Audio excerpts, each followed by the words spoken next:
They say the worst pain a mother can endure is burying a child. They are wrong. The worst pain is the purgatory of an empty bedroom, a preserved wedding dress, and 4 years of absolute silence. Then came the knock on my door, and a ghost from her past whispered the truth. If you live long enough, your memory becomes a peculiar thing. I am 72 years old now, and there are mornings I cannot remember where I placed my spectacles or if I took my blood pressure medication. Yet, I can remember every single excruciating second of June 14th, 4 years ago. The crispness of the upstate New York air, the exact shade of the ivory ribbons tied to the mahogany chairs, the sickeningly sweet scent of white peonies that choked the air of the bridal suite. It was the day my only daughter, Chloe, was supposed to marry James Sterling. It was the day she evaporated from the face of the earth. We were at the Willow Creek estate, a sprawling, gorgeous property that Chloe had booked nearly 2 years in advance. It was a picturesque Saturday. The sky was a brilliant, bruised blue, cloudless and mocking in its perfection. I remember standing behind Chloe in the bridal suite, my aged hands smoothing the intricate lace of her bodice. She was breathtaking. My little girl, who used to scrape her knees climbing the oak tree in our backyard, was now 26, her dark hair pinned up in an elegant chignon, her eyes wide and reflecting the morning light. "Mama, does it look right?" she had asked, her voice trembling slightly. I attributed it to the standard bridal jitters. Lord knows I had practically shaken out of my own shoes when I married her late father Thomas 40 years prior. "You look like an angel, sweetie," I told her, catching her gaze in the antique gilded mirror. "James is going to burst into tears the second he sees you at the end of that aisle." She smiled, but even now, in the relentless replay of my nightmares, I wonder if that smile reached her eyes. At the time, I saw only a radiant bride. I didn't see a woman standing on the precipice of a terrifying abyss. The suite was a flurry of chaotic energy. Sarah, the maid of honor, was frantically searching for the double-sided tape, while my sister, Beatrice, was arguing loudly on her cell phone with the caterers about a missing tray of shrimp canapes. It was entirely ordinary. It was the beautiful, stressful, chaotic symphony of a wedding day. At 1:15 p.m., just 45 minutes before the ceremony was scheduled to begin, the wedding planner, a high-strung woman named Brenda, burst into the room, looking as though she had seen a ghost. "Mrs. Higgins," Brenda gasped, clutching her clipboard to her chest. "The string quartet. The cellist has a flat tire on the interstate and won't make it, and the florist put the wrong centerpieces on the head table. I need you downstairs right now to approve the swap." I hesitated. I didn't want to leave Chloe, but Chloe reached out, her fingers cold against my wrinkled skin, and squeezed my hand. "Go, Mama. It's fine. I just need a minute to breathe anyway." "Clear the room. Let me just sit with myself for 10 minutes before I have to go out there." I nodded. I shooed Sarah and Beatrice out of the room. 10 minutes, I told Chloe. "I'll be right back up to put your veil on." I closed the heavy oak door behind me. That was the sound that divides my life into 2 distinct eras. The heavy click of the brass latch, the before, and the endless, agonizing after. It took me exactly 12 minutes to deal with Brenda's crisis. I authorized the centerpieces, spoke to the violinist to adjust the musical arrangement, and grabbed a glass of champagne to bring back up to my daughter to calm her nerves. I walked up the grand sweeping staircase. The house was quiet in this wing. I turned the brass knob of the bridal suite, pushing the heavy door open, a smile plastered on my face. "All right, sweetheart. The crisis is averted." The words died in my throat. The champagne flute slipped from my fingers, shattering against the hardwood floor. The crisp sound echoed through the room, but there was no reaction. The suite was empty. At first, I didn't panic. I thought perhaps she had slipped into the adjoining ensuite bathroom. "Chloe!" I called out, my voice cracking slightly. I walked over to the bathroom door and pushed it open. Empty. The marble tiles gleamed under the recessed lighting. Then, I saw it. Draped haphazardly over the velvet chaise lounge by the window was her wedding gown. It wasn't unzipped carefully. It looked as though she had clawed her way out of it in a frantic rush. The delicate lace we had just spent 20 minutes smoothing out was torn at the seam. Her pearl earrings sat on the vanity. Her engagement ring, a beautiful 2-carat diamond James had saved for 3 years to buy, was sitting right in the center of the glass table, resting atop a discarded bobby pin. And the large, floor-to-ceiling casement window, which opened out onto a low, sloping roof that led to the back gardens, was wide open. The sheer curtains were billowing wildly in the summer breeze. "Chloe!" I screamed. It was a feral, guttural sound that tore from my chest. It wasn't the voice of a refined, elderly woman. It was the primal shriek of a mother who instinctively knew her child was gone. The next few hours were a blur of sheer terror and mass confusion. James came rushing up the stairs, his tuxedo half-buttoned, his face pale and contorted in disbelief. The groomsmen were dispatched to scour the estate grounds. The guests, who had already begun taking their seats on the lawn, murmured in shocked, hushed tones as police cruisers, sirens wailing, tore up the long gravel driveway, kicking up clouds of dust.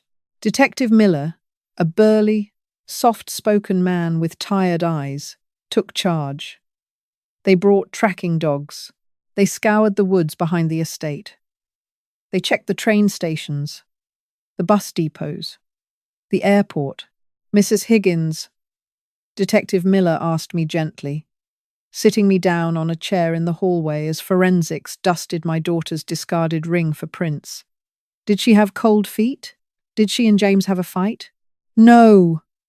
I sobbed, clutching my shawl around my trembling shoulders. She loved him. She wouldn't do this. She wouldn't just leave her dress and climb out a window. Somebody took her. You have to find who took her. But there were no signs of a struggle. No blood. No strange footprints in the flower bed below the window. The security cameras at the front gates showed no strange vehicles leaving the premises. It was as if she had simply dissolved into the warm June air. By midnight, the estate was entirely empty of guests. The flowers were wilting. The catering food had been thrown away, and I sat in that bridal suite, staring at the empty wedding dress, rocking back and forth until the sun came up, waiting for a daughter who was never coming home. The passage of time is a cruel tormentor when you are waiting for someone to return. Days bled into weeks, weeks into months, and months into years. The local news ran the story of the runaway bride of Willow Creek for a solid month before they found a new tragedy to exploit. The police investigation slowly ground to a halt. Detective Miller retired 2 years in, shaking my hand with genuine sorrow in his eyes, apologizing that he couldn't solve the puzzle. The prevailing theory among the authorities and the town gossips was that Chloe simply panicked, that she couldn't handle the pressure of marriage, staged an elaborate exit, and started a new life somewhere under a new name. "It happens more often than you think," Martha, my well-meaning sister Beatrice, would tell me over forced cups of Earl Grey tea. "You have to let her go.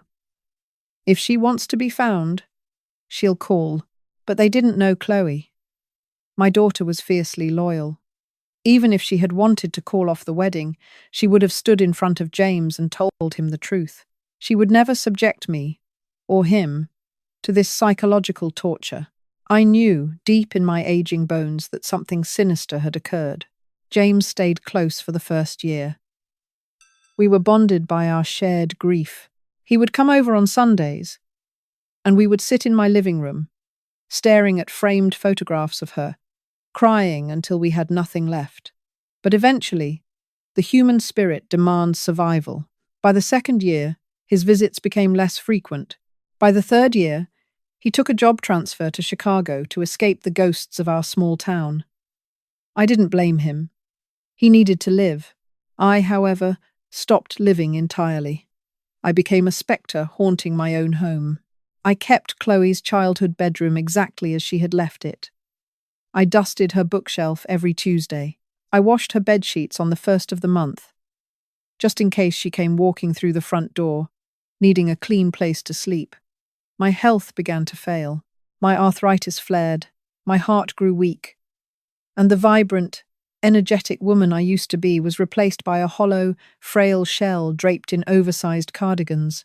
Then came the second Tuesday of October, 4 years and 3 months after the wedding. It was a miserable day. The sky was the colour of a bruised iron skillet, pouring a relentless, freezing rain against the window panes. I was sitting in my worn armchair by the fireplace, a quilt pulled up to my chin, watching the embers die out. The grandfather clock in the hallway ticked loudly, marking the passing of another empty hour. At 4:15 middags, the doorbell rang. It was a sharp, piercing sound that made me jump. I rarely got visitors anymore, certainly not in this weather. Groaning softly, I pushed myself up from the chair, leaning heavily on my cane. I shuffled down the hallway, peering through the peephole. Standing on my porch was a woman. She was soaked to the bone, her dark blonde hair plastered to her skull, water dripping from the hem of a cheap, oversized trench coat. She was shivering violently, her arms wrapped tightly around her chest, clutching something wrapped in a plastic grocery bag. I didn't recognize her at first. The years had been unkind to her, etching deep lines of stress around her mouth and hollows under her eyes. But when I cracked the door open, keeping the chain lock engaged, she looked up, and I saw her eyes, piercing, familiar hazel eyes. "Mrs. Higgins?" she asked. "Yes?" I squinted. "Who is it?" "It's Sam. Samantha Brooks." My breath hitched. Samantha Brooks, Chloe's college roommate from Boston University. They had been thick as thieves for 4 years, living in a cramped dormitory, sharing secrets and cheap ramen noodles, but they had drifted apart after graduation. Samantha hadn't even been invited to the wedding. Chloe had mentioned, briefly, and with a tinge of sadness, that Sam had fallen in with a bad crowd and completely cut off contact. "Samantha?" I fumbled with the chain lock, pulling the door wide open. The freezing wind whipped into the foyer. "Good Lord, child, you're freezing. Come in, come in." She stepped over the threshold, leaving muddy puddles on the hardwood. She looked terrified, like a hunted animal constantly checking its blind spots. She glanced over her shoulder at the empty, rain-slicked street before quickly shutting the door behind her. "I shouldn't have come," she muttered, her teeth chattering so hard I could hear them clicking. "If he knows I'm here, if he tracked me, who?" I asked, completely bewildered. "Samantha, what is going on? Where have you been all these years? Let me get you a towel." "No." She reached out and grabbed my wrist. Her grip was startlingly strong, desperate. Her fingers were ice cold. "No towels. No tea. I don't have much time, Mrs. Higgins. I took 3 different buses to get here. And I have to keep moving." "Moving? Why?" I looked at her, truly looked at her. Beneath the wet coat, she looked gaunt, starved. But it was the sheer, unadulterated terror in her eyes that made the blood freeze in my veins. With trembling hands, she ripped open the plastic grocery bag she had been clutching. Inside was a thick, weathered leather journal. It looked old, battered, its pages swollen from water damage and time. She thrust it into my hands. I looked down at it. It was embossed with a small gold sunburst in the corner. My heart stopped. I had bought that exact journal for Chloe for her college graduation. "Samantha," I whispered, my voice shaking so badly I could barely form the syllables. "Where did you get this?" Samantha took a step back, tears welling up in her eyes, mixing with the rainwater on her cheeks. She looked at me, a frail old woman broken by grief, and delivered the words that shattered my reality into a million jagged pieces. "Mrs. Higgins," Samantha said, her voice dropping to a terrified whisper. "Chloe didn't run away from James that day. She didn't get cold feet." She pointed a trembling finger at the journal. "She ran away to protect him. And to protect you. I found this 3 weeks ago in a safety deposit box in Boston. She left it for me. I know what happened to her. I know who took her. And Mrs. Higgins. I know where she is. My hands shook so violently that the weathered leather journal nearly slipped from my grasp. The gold sunburst on the cover seemed to mock me, a gleaming reminder of a graduation day filled with hope, now tarnished by 4 years of suffocating grief. I stared at Samantha, my chest heaving, the grandfather clock in the hallway ticking like a time bomb.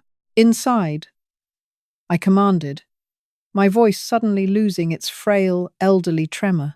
I grabbed Samantha by the sleeve of her soaking trench coat and pulled her fully into the hallway, slamming the heavy oak door shut and sliding the deadbolt into place. I guided her into the living room. The fire had died down to glowing orange embers, but it cast enough light to illuminate the stark terror on her face.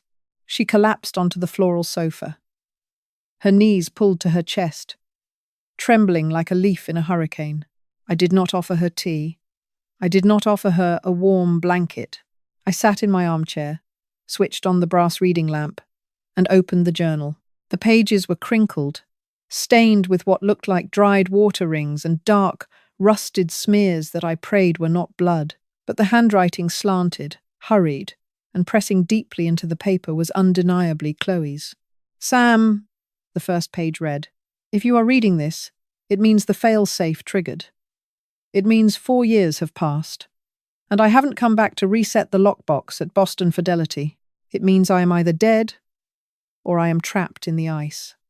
I need you to find my mother. Tell her I didn't abandon her. Tell her I had to run to save her life. A choked sob escaped my lips, hot tears spilling over my wrinkled cheeks and splashing onto the parchment. I looked up at Samantha. What does she mean? Save my life from whom? Keep reading, Mrs. Higgins, Samantha whispered, glancing nervously at the drawn curtains. You need to understand what James's family really is.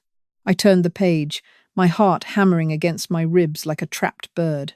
Chloe's frantic ink spelled out a nightmare I could never have imagined.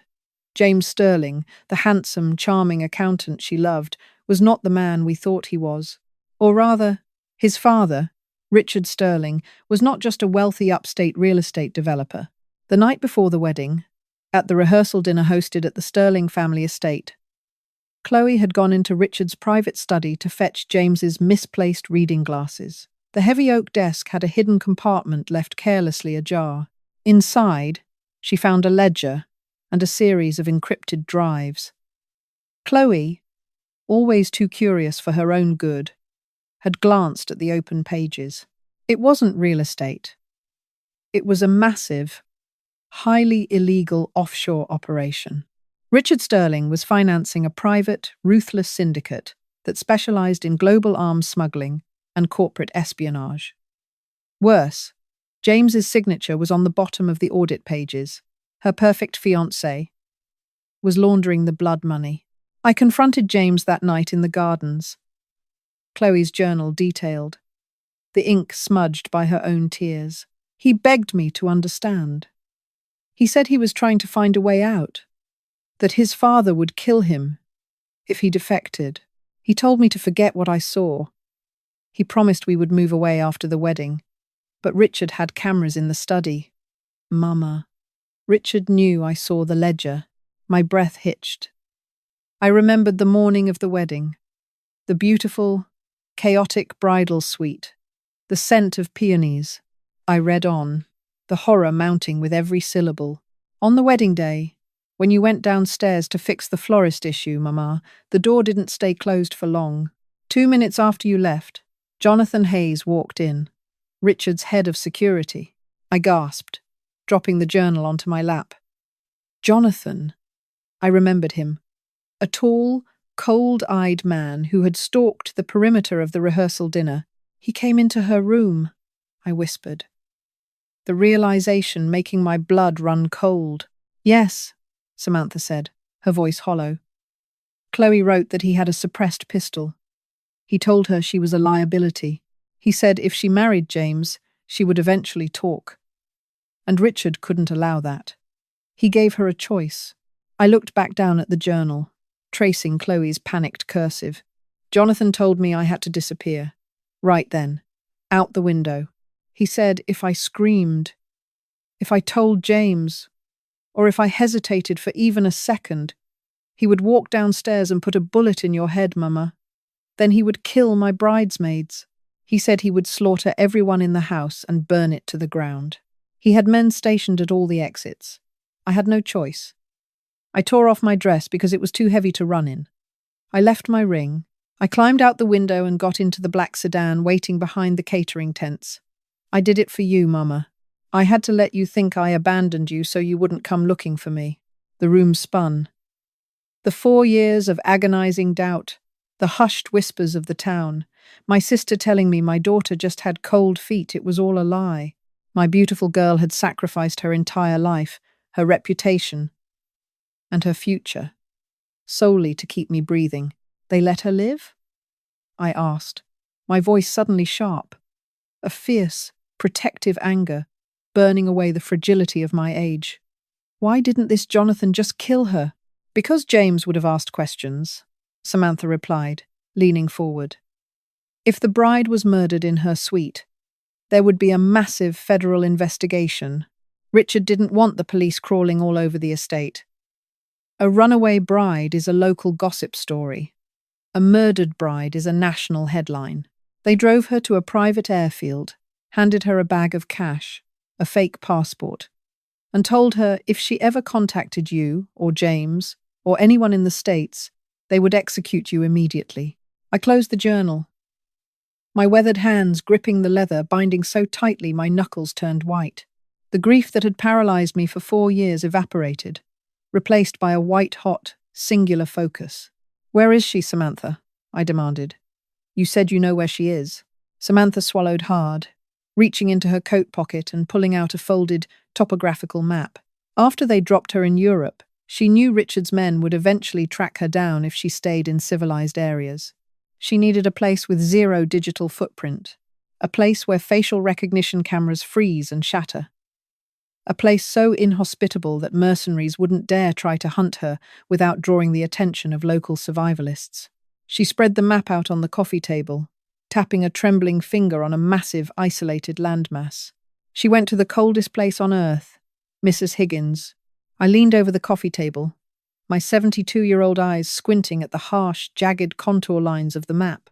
The area Samantha was pointing to was vast, desolate, and terrifyingly remote. Yakutia, Samantha said, the word hanging in the cold air of my living room. Siberia. Specifically, a settlement just outside of Oymyakon, the pole of cold. I stared at her, trying to comprehend the magnitude of what she was saying. Siberia? Samantha, my daughter is a city girl. She complains when the thermostat in this house drops below 68 degrees. How on earth could she survive in a place where it reaches negative 70 degrees Fahrenheit? Desperation breeds adaptation, Mrs. Higgins, Samantha said grimly.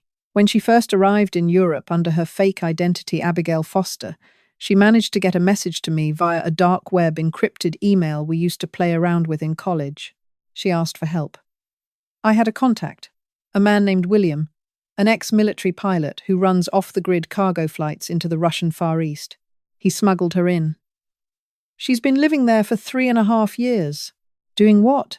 I asked, my heart aching at the thought of my vibrant Chloe trapped in a frozen wasteland. Surviving, Samantha answered softly. William told me she works at a remote weather station. It's completely isolated. She chops her own wood. She hunts. She stays off the radio. It's a brutal existence, but it's the only place Richard Sterling's private army can't quietly reach her.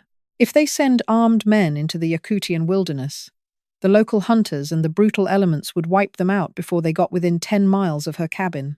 I slowly sat back in my armchair.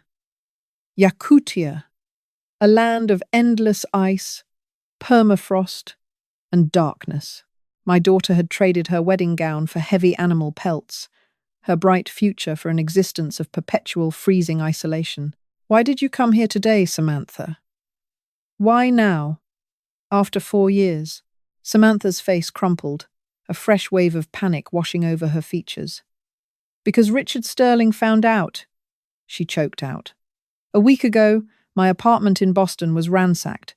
I wasn't home, but my neighbor was killed. They made it look like a burglary, but I know it was Jonathan Hayes. They found out I was the one who facilitated Chloe's fake passport. They are hunting me, Mrs. Higgins. And worse, I think they intercepted my last communication with William. They know she's in Yakutia. The grandfather clock ticked loudly. The rain continued to lash against the window. They are sending a team, Samantha whispered, tears streaming down her face. A specialized extraction team under the guise of an Arctic research expedition. They are going to find her. And this time, there won't be an ultimatum. They will kill her, bury her in the permafrost, and no one will ever find the body. A heavy, suffocating silence fell over the room. For 4 years, I had accepted the narrative of a frail, abandoned old woman. I had allowed my joints to stiffen, my heart to slow, my spirit to wither away in this dusty house. But as I looked at the map of Siberia, a profound and terrifying shift occurred within my soul. I was not just an old woman. I was a mother, and a mother's instinct to protect her child does not diminish with age. It only ferments, growing darker, sharper, and utterly ruthless. When does this team arrive in Yakutia? I asked, my voice terrifyingly calm. Samantha blinked, taken aback by my sudden composure.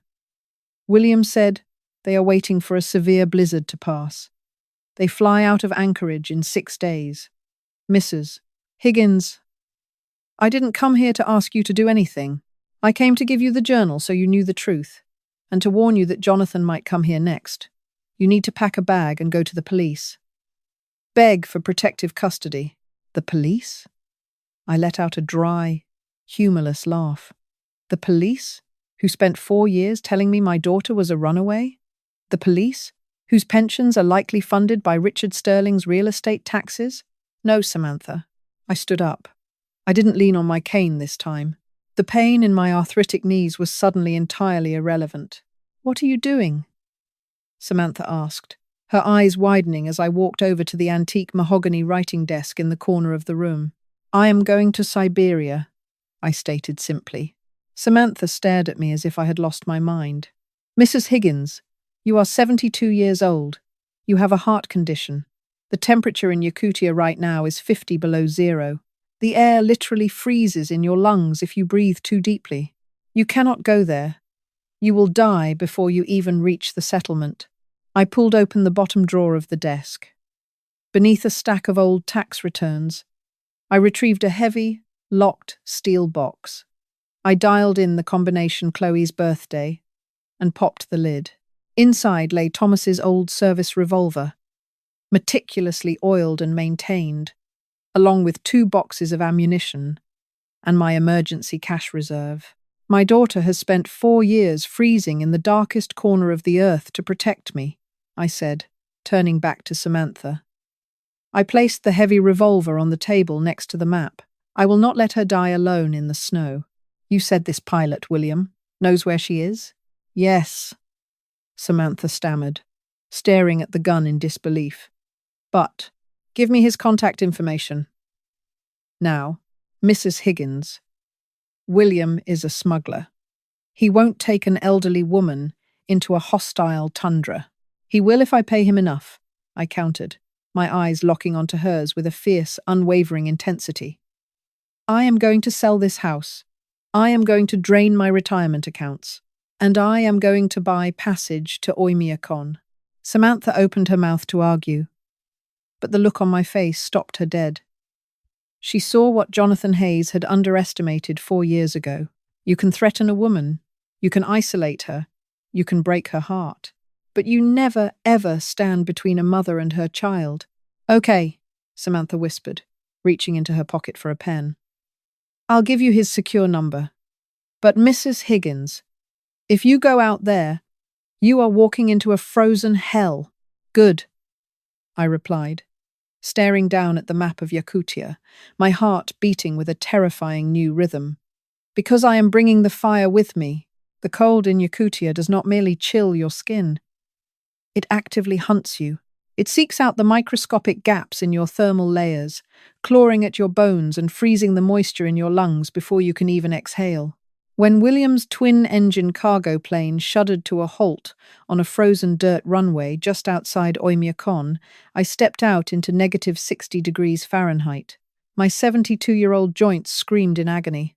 William, a gruff combat veteran with a thick beard frosted with ice, handed me a heavy parka made of reindeer hide.